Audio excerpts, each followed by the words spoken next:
നമസ്കാരം. ഈ ഒരു വീഡിയോ വയനാട് ചുരത്തെക്കുറിച്ചാണ് കേട്ടോ. ഏതോ ഒരു സിനിമയിൽ പപ്പുച്ചേട്ടൻ പറയുന്ന അതേ താമരശ്ശേരി ചുരം. ഈ ഒരു കാഴ്ചകളിലൂടെ ഇന്ന് ഞാൻ നിങ്ങളെയും കൂട്ടിയിട്ട് പോവുകയാണ്. പ്രത്യേകിച്ച് നാട് മിസ് ചെയ്യുന്ന ഇതുവഴി സഞ്ചരിച്ചിട്ടുള്ള പ്രവാസികളെ, കൂടെ തന്നെ ഈ ചുരത്തിൻ്റെ നിങ്ങളറിയാത്ത പ്രത്യേകതകളും, പിന്നെ കോഴിക്കോട് വയനാട് ടണൽ പ്രൊജക്റ്റ്, ഇതെല്ലാം ഇതുവഴി സാധ്യമാകുമോ, അതിൻ്റെ ഇപ്പോഴത്തെ അവസ്ഥ എന്താണ് എന്നുള്ള കാര്യങ്ങളൊക്കെ ഈ റൂട്ടിലൂടെ സഞ്ചരിച്ചു കൊണ്ട് തന്നെ നമുക്ക് ചർച്ച ചെയ്യാം. അതുപോലെ തന്നെ ഈ ഒരു റൂട്ട് മിസ് ചെയ്യുന്നവരും ഇതിലെ സഞ്ചരിച്ചിട്ടുള്ളവരും അവരുടെ അഭിപ്രായങ്ങളൊന്ന് കമൻറ്റ് ചെയ്യാൻ മറക്കരുത്. താമരശ്ശേരി ചുരം പ്രേമികൾ എത്ര എണ്ണം ഉണ്ടെന്ന് നമുക്കൊന്ന് അറിയാലോ. ഈ ഒരു എപ്പിസോഡ് ഞങ്ങൾ ഷൂട്ട് ചെയ്ത് തുടങ്ങുന്നത് തന്നെ വയനാട്ടിലെ കൽപ്പറ്റയിലുള്ള ഒരു അതിമനോഹരമായ ഒരു ഗ്രാമത്തിലൂടെയായിരുന്നു. പിന്നീട് ഞങ്ങൾ വൈത്തിരി എത്തി. വൈത്തിരിയിൽ നിന്നും നേരെ ലക്കിടിയിൽ നിന്നാണ് നമ്മൾ ചുരം സ്റ്റാർട്ട് ചെയ്യുന്നത്. അവിടെ നിന്നും അടിവാരം വരെ 9 എയർപിൻ ബെൻഡുകളാണുള്ളത്. എന്തായാലും വൈത്തിരിയിൽ നിന്നും അടിവാരം എത്തുന്നവരെ നമുക്ക് 16.5 കിലോമീറ്റർ ഉണ്ട്. ഈ ഒരു ഏരിയ ഇപ്പം മൊത്തം ഡ്രൈ ആയിട്ടിരിക്കുന്നത് കാരണം സമ്മറാണ്. അതുകൊണ്ട് തന്നെ ഗ്രീനറി ഒന്നും നമ്മൾ തീരെ പ്രതീക്ഷിക്കേണ്ടതില്ല. നിരവധി പ്രകൃതിദത്തമായിട്ടുള്ള സാധനങ്ങളൊക്കെ മേടിക്കാൻ പറ്റുന്ന ഒരു സ്ഥലം കൂടിയാണ് കേട്ടോ ഈ ഒരു റൂട്ട്. ഈ ഒരു റൂട്ടിൽ റോഡിൻ്റെ 2 സൈഡിലായിട്ട് നിരവധി ഇതുപോലെയുള്ള കടകളൊക്കെ ഉണ്ട്. അതിൽ മെയിനായിട്ടുള്ളൊരു ഉൽപ്പന്നം എന്ന് പറയുന്നത് കാട്ട് തേനാണ്. അതുപോലെ തന്നെ ഏലം, ഗ്രാമ്പു, ഇഞ്ചി, ചുക്ക് അങ്ങനെയുള്ള സാധനങ്ങളൊക്കെ. പിന്നെ ബാംബു റൈസ് ഇഷ്ടം പോലെ ഇവിടെ വിൽക്കാനായിട്ട് വെച്ചിട്ടുണ്ടാവും. ഹാൻഡി ക്രാഫ്റ്റ് ആയിട്ടുള്ള ഉൽപ്പന്നങ്ങൾ, അങ്ങനെ ഒട്ടുമിക്ക സാധനങ്ങളും നമുക്ക് നാട്ടിൽ കിട്ടാത്ത പല സംഭവങ്ങളും ഇവിടെ നമുക്ക് മേടിക്കാനായിട്ട് സാധിക്കും. എന്തായാലും ഞങ്ങൾ മുന്നോട്ട് ഇങ്ങനെ യാത്ര പോവാണ്. ഈ റൈറ്റ് സൈഡ് കാണുന്ന ഈ ഒരു കുഞ്ഞു റോഡുണ്ടല്ലോ, ഇത് നേരെ പോകുന്നത് പൂക്കോട് തടാകത്തിലേക്കാണ് കേട്ടോ. പൂക്കോട് ലേക്ക് എന്ന് പറഞ്ഞു കഴിഞ്ഞാൽ വയനാട്ടിൽ സഞ്ചരിക്കുന്നവർക്ക്, വയനാട് കാണാൻ ആഗ്രഹിക്കുന്നവർക്ക് ഒരു അടിപൊളി ഡെസ്റ്റിനേഷനാണ്. പൂക്കോട് തടാകത്തിലൂടെയുള്ളൊരു ബോട്ട് യാത്ര ഒരു അടിപൊളി അനുഭവം തന്നെയാണ്. ആരെങ്കിലുമൊക്കെ അത് ഇതിനു മുമ്പ് ചെയ്തിട്ടുണ്ടെങ്കിൽ, അനുഭവിച്ചിട്ട് അറിഞ്ഞിട്ടുണ്ടെങ്കിൽ അതൊക്കെ കമൻറ്റായി അറിയിക്കാൻ മറക്കരുത്. അപ്പോൾ എന്തായാലും നമ്മൾ നേരെ ലക്കിടി ലക്ഷ്യമാക്കി പോവാണ്.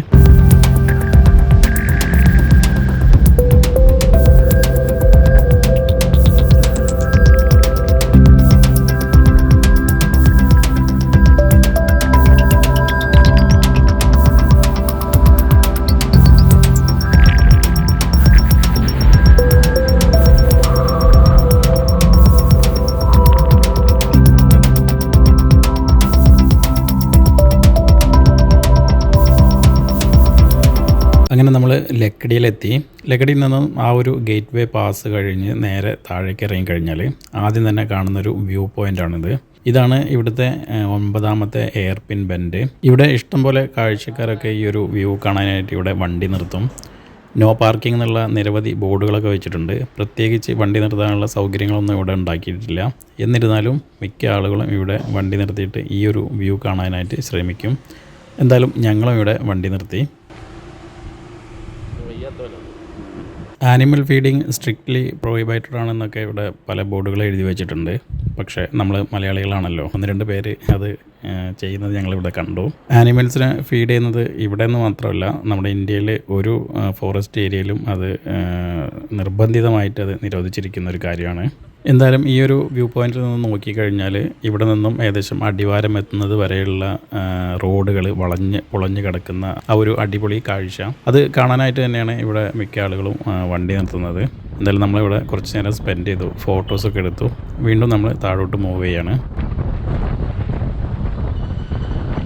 അതുപോലെ തന്നെ ഈ വരുന്ന വഴിക്ക് നമ്മൾ പറയാൻ വിട്ടുപോയ ഒരു കാര്യമുണ്ട്.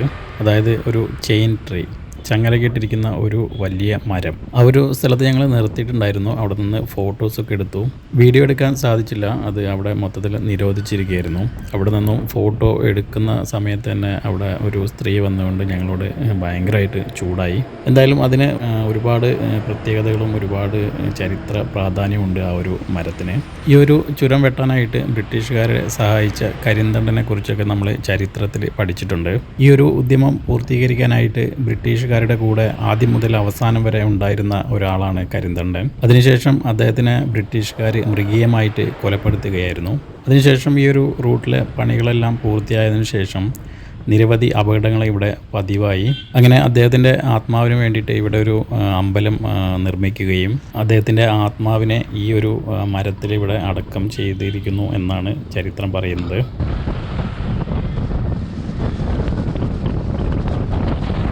കോഴിക്കോട് നിന്നും വയനാടിനെ കണക്ട് ചെയ്യാനായിട്ട് 2 വഴികളാണ് ഇപ്പോൾ നിലവിലുള്ളത്. ഒന്ന് നമ്മളിപ്പോൾ ഈ യാത്ര ചെയ്യുന്ന ഈ ഒരു റൂട്ട്, പിന്നെ കുറ്റ്യാടിയിൽ നിന്നും നേരെ മാനന്തവാടിയിലേക്ക് കണക്ട് ചെയ്യുന്ന മറ്റൊരു ചുരം, തലശ്ശേരി കണ്ണൂർ ഭാഗത്തു നിന്നും വരുന്നവർക്ക് പേരിയ വഴി മറ്റൊരു ചുരം കൂടെ ഉണ്ട്. അതും മാനന്തവാടി തന്നെയാണ് കണക്ട് ചെയ്യുന്നത്. പക്ഷേ നമ്മൾ നേരത്തെ സൂചിപ്പിച്ച ആ ഒരു ടണൽ റോഡ് പദ്ധതി വരുന്നത് കോഴിക്കോട് ജില്ലയിലെ മാരിപ്പുഴ എന്ന് പറയുന്ന സ്ഥലത്ത് നിന്നും വയനാട് ജില്ലയിലെ കല്ലടി എന്ന് പറഞ്ഞൊരു സ്ഥലത്തേക്കാണ്. ഇപ്പോൾ പ്രഖ്യാപിച്ച ആ ഒരു രീതിയിൽ ഇങ്ങനെയുള്ളൊരു റൂട്ടിലാണ് ഈ ഒരു ടണൽ വരുന്നത്.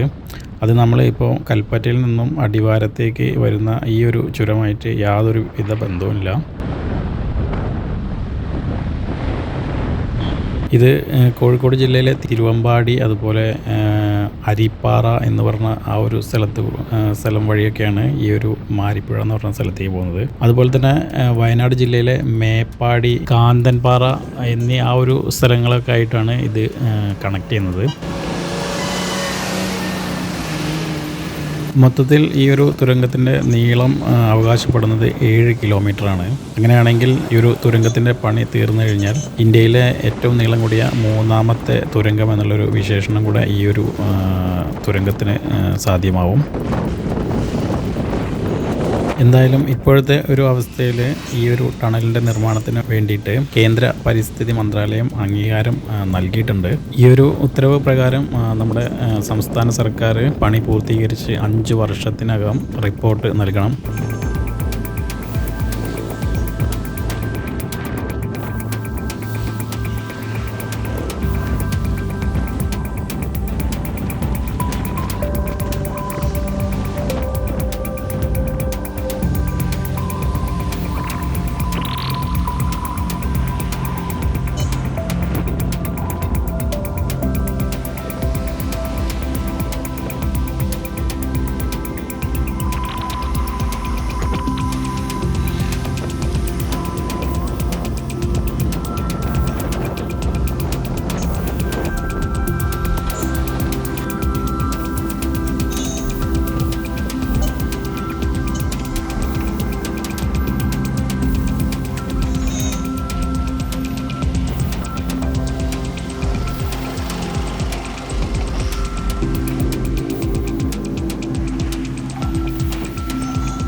എന്തായാലും നമ്മൾ ഒരുപാട് സംസാരിച്ചു, താഴെ എത്തിയത് അറിഞ്ഞില്ല.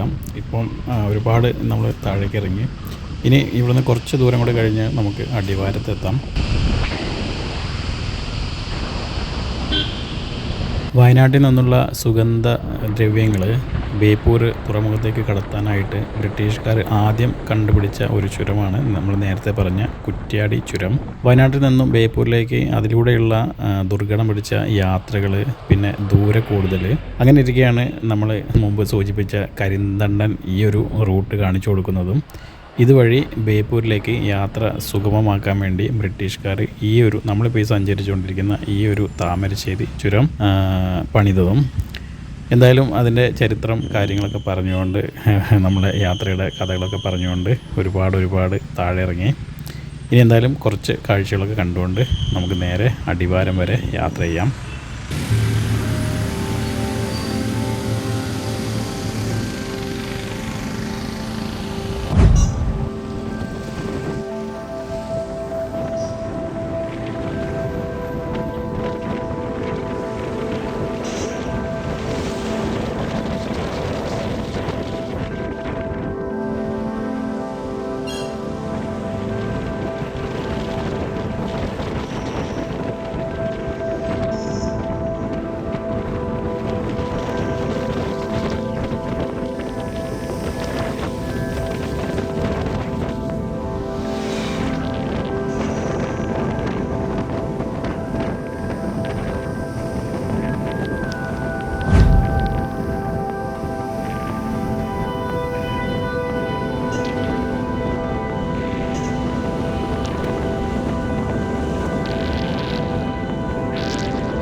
അങ്ങനെ ഞങ്ങൾ അവസാനം അടിവാരത്തെത്തി. അടിവാരത്ത് ഒരു ഹോട്ടലിൽ നിന്നും ഭക്ഷണമൊക്കെ കഴിച്ചു. വീണ്ടും ഞങ്ങൾ കോഴിക്കോട് ലക്ഷ്യമാക്കിയാണ്ട് യാത്ര ഇങ്ങനെ ചെയ്തുകൊണ്ടിരിക്കുകയാണ്. ഈ ഒരു ചെറിയ യാത്ര ഒരു വലിയ യാത്രയുടെ അവസാന ഭാഗമായിരുന്നു കേട്ടോ. കേരളത്തിൽ നിന്നും ഞങ്ങൾ ഏകദേശം ഹിമാചൽ പ്രദേശിലെ മണാലിയിൽ വരെ ഇവിടുന്ന് വണ്ടി ഓടിച്ചു പോയി.